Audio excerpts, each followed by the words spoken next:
এগরায় বিজেপির গাড়িতে হামলার অভিযোগ, গাড়ি ভাঙচুর বিজেপি কর্মীদের, মারধরের অভিযোগ। এগরায় কসবাগোলায় প্রচার চলাকালীন হামলা। ঠিক কি হয়েছিল আরো বিস্তারিত জানবো।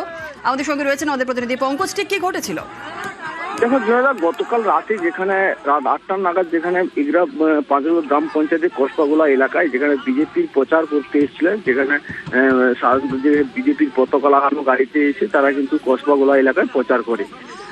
স্থানীয়দের দাবি হামলাকারীরা তারা হঠাৎ করে তাদের উপরে হামলা করে, কারণ যেখানে ওই প্রচারকরা তারা কিন্তু বাইরে থেকে এসছে, উড়িষ্যা থেকে এসছে, এমনটাই কিন্তু সূত্রের খবর। তবে সেই উড়িষ্যা থেকে আসা এই ব্যক্তিদের বহিরাগত বলে ওই গাড়িতে ভাঙচুর করে এবং মারধর করে। তার ক্ষেত্রে যেখানে গুরুতর আহত হয় বিজেপির কর্মীরা, প্রচারক যেখানে রয়েছে বাইরে থেকে আসা 4 জন গুরুতর আহত হয়। আরো বেশি আহত তাদেরকে এগরা সুপার স্পেশালিস্ট হাসপাতালে পরে সেখানে ঘটনাস্থলে পুলিশ এসে তাদেরকে উদ্ধার করে। তার ওই হামলাকারীদের যে 4 জন রয়েছে তাদেরকে আটক করেছে এগরা থানার পুলিশ। এই নিয়ে কিন্তু যথেষ্ট তদন্ত শুরু হয়েছে এলাকায়। বেশ, ধন্যবাদ।